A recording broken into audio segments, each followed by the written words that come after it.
Assalamualaikum Bere, selamat datang kembali di Guru Gembul Channel. Cek. Assalamualaikum Bere, selamat datang kembali di Guru Gembul Channel. Mohon maaf barusan mic-nya mati, ada masalah teknis. Siapakah di antara Baraya yang sudah memiliki calon untuk dicoblos nanti dalam pemilu 2024?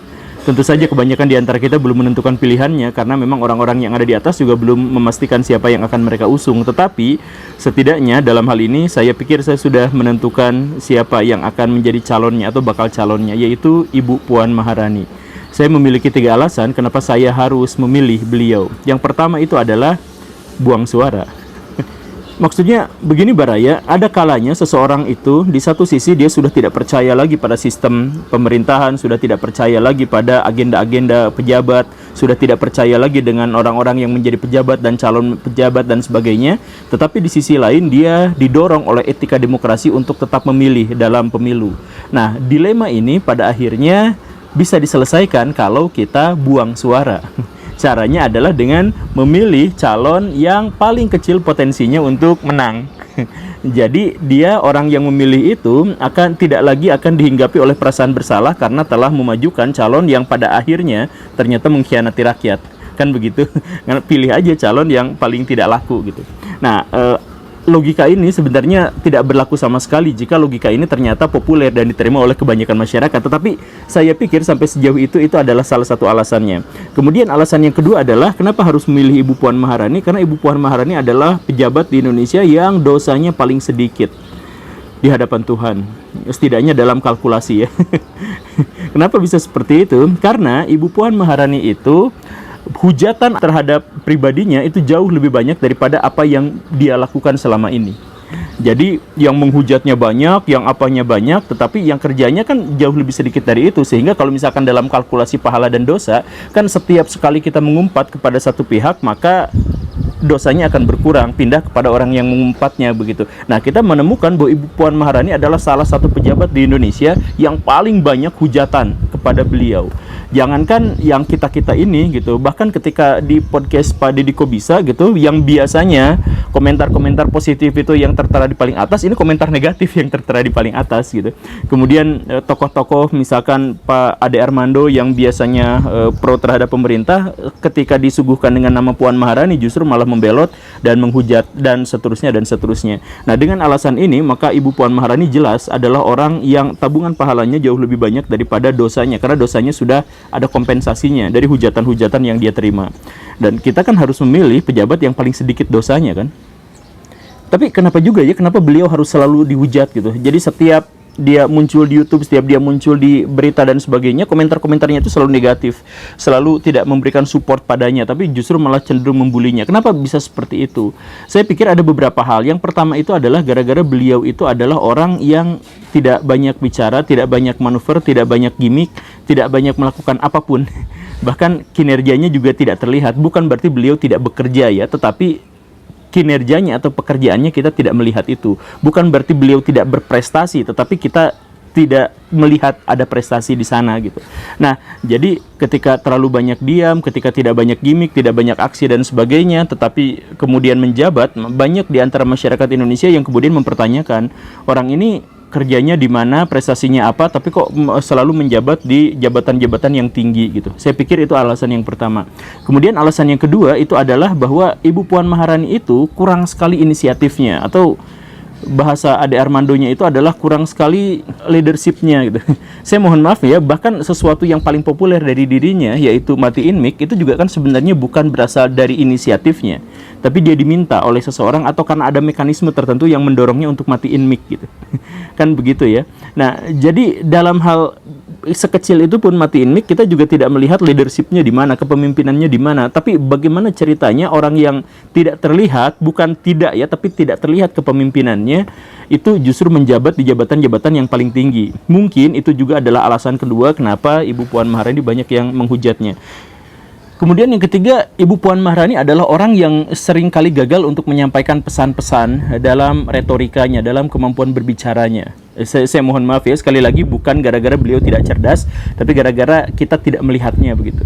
Jadi Ibu Puan Maharani itu seringkali gagal untuk menyampaikan pesan-pesannya, sehingga kalau misalkan kita mendengar beliau pidato misalkan 2 jam dan kemudian kita tertidur dalam pidatonya itu, maka kita tidak akan kehilangan apapun, karena 2 jam itu adalah sesuatu yang tidak memperlihatkan apapun, tidak menunjukkan apapun begitu.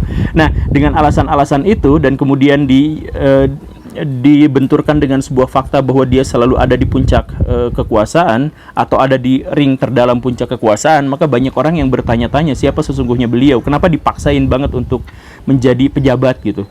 Istilah dipaksakan ini pun terlihat dalam pencalonannya. Jadi sekarang itu kan Ibu Puan Maharani ada di papan paling bawah sebagai calon presiden dengan elektabilitas yang paling rendah. Tetapi partainya atau orang-orang yang ada di sekitarnya terus-terusan berusaha untuk maksain dia, untuk nge-push dia ada di atas. Sekarang beliau sudah ngadain safari keliling, safari politik ya, ketemu sama orang-orang yang mungkin bisa diajak kerjasama untuk hubungan yang saling menguntungkan dan lain sebagainya.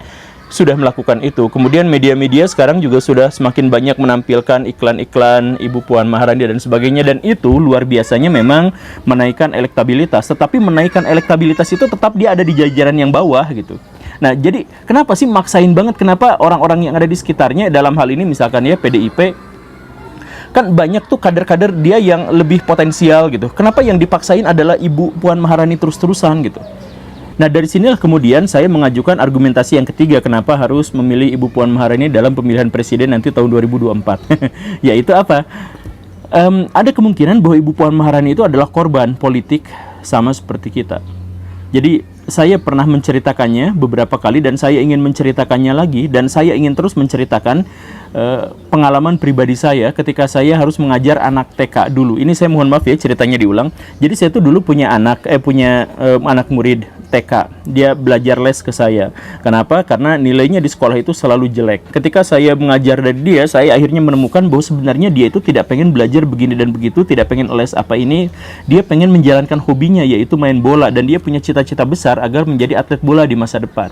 Tetapi sama orang tuanya dilarang, nggak boleh main bola, nggak boleh ikutan yang gini gitu, nggak boleh gaul sama teman-temannya. Karena apa? Karena bapaknya tentara, dan anak itu diharapkan akan meneruskan karir ketentaraan. Mengingat bapaknya itu punya pangkat yang lumayan, maka si anaknya itu sudah punya jatah.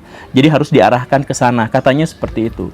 Jadi tak peduli anaknya pengen apa, tak peduli si anaknya hobi apa, tak peduli anaknya punya potensi apa, orang tuanya tetap memaksakan dia untuk menjadi tentara karena bapaknya juga begitu.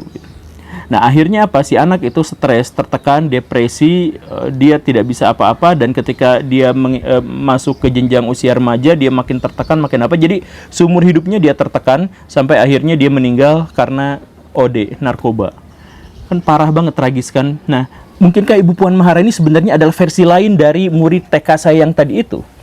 Jadi maksudnya Ibu Puan Maharani sebenarnya tidak ingin jadi pejabat, tidak ingin ada di lingkar pemegang kekuasaan tertinggi. Beliau itu sebenarnya pengennya misalkan ya, jadi desainer, atau pengennya dia itu jadi insinyur gitu. Jadi dia memiliki intelektual yang memadai, tapi bukan di bidang jabatan publik, tetapi di jabatan yang tadi disebutkan misalkan. Tapi gara-gara dia ada di lingkungan terdalam kekuasaan, gara-gara keluarganya secara turun-temurun menjadi presiden, maka dia pun didorong untuk menjadi presiden. Karena kakeknya adalah seorang presiden yang sangat-sangat fenomenal, karena ibunya adalah presiden wanita pertama di Indonesia, mungkinkah anaknya pun memiliki beban yang besar sehingga dia harus meneruskan dinasti itu. Dan karena itu maka dia yang aslinya tidak seharusnya ada di situ, dan dia tidak menginginkan ada di situ, tapi ditekan supaya tetap ada di situ. Mungkinkah seperti itu?